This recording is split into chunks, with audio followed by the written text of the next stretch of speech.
개혁신당 이준석 의원이 오늘 대전에서 간담회를 가졌는데요. 이 자리에 이준석 의원 나와 있습니다. 이 의원님 어서 오십시오. 네, 안녕하십니까. 네, 한번 모시고 싶었는데 이렇게 뵙게 돼서 네, 반갑습니다. 반갑습니다. 자, 어제 오늘 계속해서 과학기술계 간담회를 이어가고 계세요. 자, 과학기술계 발전을 위해서 규제 철폐가 가장 중요하다 이런 얘기 하셨다고 들었는데 어떤 의미입니까? 지금 대한민국이 트럼프 시대를 맞아가지고 지렛대로 삼을 수 있는 과학기술이 많이 필요로 합니다. 네. 왜냐하면 국제 간의 경쟁 속에서 이제 트럼프 일방주의에 맞설 수 있으려면은 대한민국이 공급망 체인에서 할 수 있는 역할이 있다는 걸 보여줘야 되거든요. 네. 그런데 이 대전을 중심으로 해가지고 LG 에너지솔루션이라든지 아니면 여러 그 과학기술 기업과 연구원들이 네. 그 선봉에 서야 된다고 생각하기 때문에 오늘 네. 대전에 와가지고 많은 곳들을 방문하고 찾아뵀습니다. 네. 근데 개혁신당 입장에서 보면 최근에 원내 정당 가운데 처음으로 당내 선관위 꾸리셨죠. 그래서 사실상 후보 등록도 하셨다고 들었는데 그렇다면 오늘 방문 조기 대선을 염두에 둔 행보다 이렇게 봐도 되겠습니까? 실제로 지금 탄핵 선고가 곧 예정된 가운데 네. 저는 대선에 대한 준비를 빠르게 해나가는 것이 중요하다 이렇게 봅니다. 네. 지난 윤석열 대통령과 이재명 대표가 붙었던 선거를 기억해 보면요. 네. 정쟁만 있었을 뿐 네. 대한민국의 미래에 필요한 정책 같은 것이 많이 다뤄지지 못했습니다. 네. 그 선거에서 대장동 갖고 싸웠지 언제 과학기술, 교육 그리고 안보, 경제 이런 공약을 갖고 다퉜습니까? 없었죠. 네. 이번에 윤석열 정부가 만약에 막을 내리게 된다면은 네. 그 다음 정부에 대한 선거를 할 때는 네. 조금 더 그런 정책이 전면에 서야 된다고 생각합니다. 네. 좀 더 근본적인 질문으로 돌아가서 예. 조기 대선이 치러지려면 윤 대통령 탄핵이 이루어져야 되잖아요. 예. 탄핵이 인용될 거라고 확신하십니까? 아무래도 지금 발생한 상황이 네. 계엄이라는 그런 중차대한 상황이고 내란이라고 이제 우리가 그걸 다루고 있기 때문에 네. 헌법재판소에서 지난번에 박근혜 대통령 탄핵 때 다뤘던 혐의보다 훨씬 더 중한 것을 다루고 있는 것은 확실해 네. 보입니다. 그렇기 때문에 그때도 만장일치로 탄핵이 나왔기 때문에 네. 이번에도 이런 불법적인 계엄에 대해 가지고는 탄핵이 나올 수밖에 없다 이렇게 생각합니다. 네. 당초 원래는 내일쯤 선고가 이루어질 거다 이런 전망이 많았는데 네.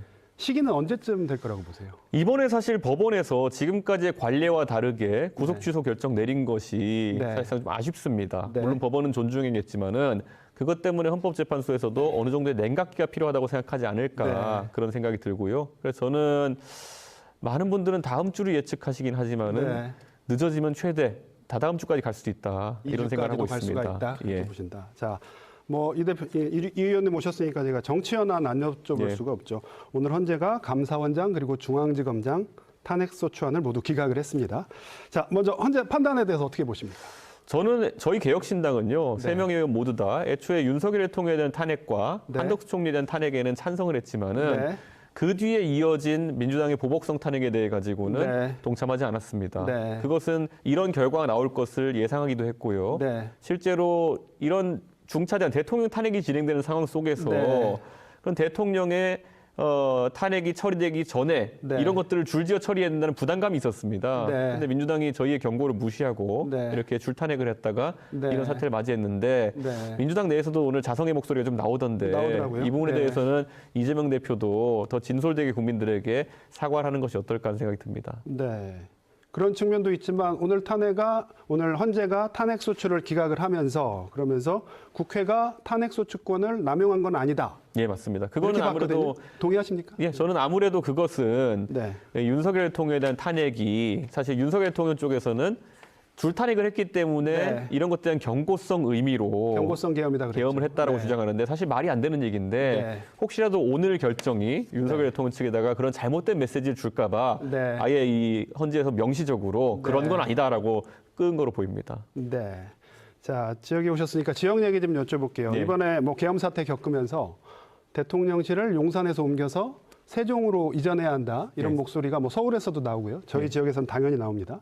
여기에 대해서는 어떻게 생각하세요? 저는 굉장히 긍정적으로 검토해야 된다 이렇게 생각하는 긍정적이다. 것이요. 네. 당장 세종에 집무실 설치하는 계획은 이미 있었고요. 네, 네. 다만 설치하는데 시간이 걸리기 때문에 네, 네. 만약 이번에 탄핵이 인용된다면은 지금 용산 대통령실을 쓸 것인지 아니면은 청와대로 다시 들어가 쓸 것인지 정도를 네. 단기적으로 검토하고 네. 그 다음에 저는 세종에 정말 정부 부처들과 함께 일할 수 있는 좋은 집무실과 네. 국회 제2청사가 마련돼야 된다 네. 이런 생각을 합니다. 근데 제가 최근에 우원식 국회의장 모시고 브라질리아에 출장을 다녀왔거든요. 네. 브라질의 계획 수도죠. 네, 네. 근데 거기 가보니까 인상적이었던 것이 의회 건물과 대통령 집무실이 바로 붙어 있습니다. 의회와. 예, 네. 그래서 식당이라든지 여러 가지 공용 공간을 같이 쓰거든요. 네, 네. 그러다 보니까 자연스럽게 두 기관의 사람들이 만나서 소통하는 기회가 늘어나게 되고 네. 그러면 정쟁이 좀 줄어드는 효과가 있다고 합니다. 네. 저는 이번에 세종에 만약에 집무실을 마련한다면 지금은 국회 부지와 집무실 부지가 따로 이제 마련될 그런 분위기거든요. 네, 네. 근데 합쳐가지고 네. 요즘 대세가 뭡니까? 광역자치단체 같은 경우에는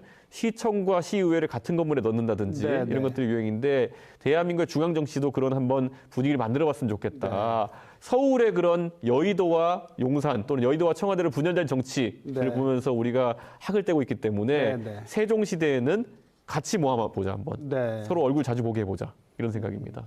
혹시 개혁신당 대선 후보가 되신다면 공약으로 내실 생각도 있습니까? 예, 제가 방금 말씀드린 것처럼 네, 저는 네. 세종에 충분히 서울과 같은 기능을 할 수 있는 의사당과 그리고 집무실 설치해야 되고요. 네, 장기적으로는 꼭 그 두 기관뿐만 아니라 아직까지 과천이나 서울 중심부에 있는 여러 행정기관들이 모두 세종으로 모일 수 있게 해야 된다. 이런 생각을 갖고 있습니다. 네.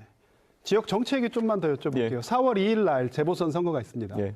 예, 우리 지역에서도 뭐 아산시장 그리고 광역의원 2명 뽑는 미니 선거지만 선거가 치러지는데 선거 결과를 한번 예측해 보신다면.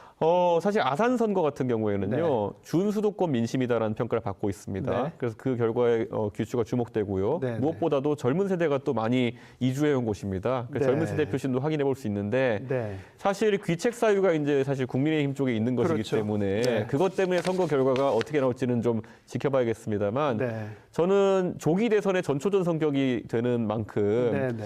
아마 충청권의 표심에 많은 사람들이 주목할 거로 보이고 항상 네. 충청권은 캐스팅 보터 역할을 해왔습니다. 네, 네. 그래서 이 탄핵 사태에 대해서 또 계엄 사태에 대해서 아주 엄중한 평가가 나올 걸로 예상됩니다.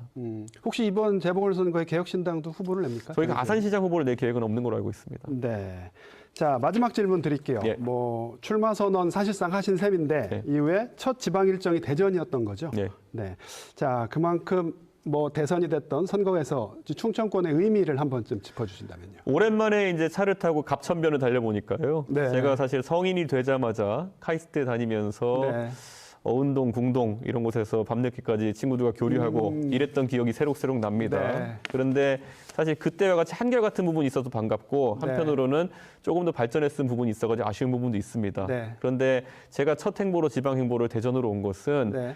과학기술이 중심에 서는 국가를 만들어야 된다라는 생각을 하기 때문입니다. 과학기술이 중심이 되는 국가가 되면은 네. 당연히 대전과 충청이 중심에 서게 됩니다. 네. 그 점을 아마 충청 지역민들께서는 알아주셨으면 합니다. 네. 알겠습니다. 오늘 말씀 여기까지 듣겠습니다. 예, 고맙습니다. 감사합니다.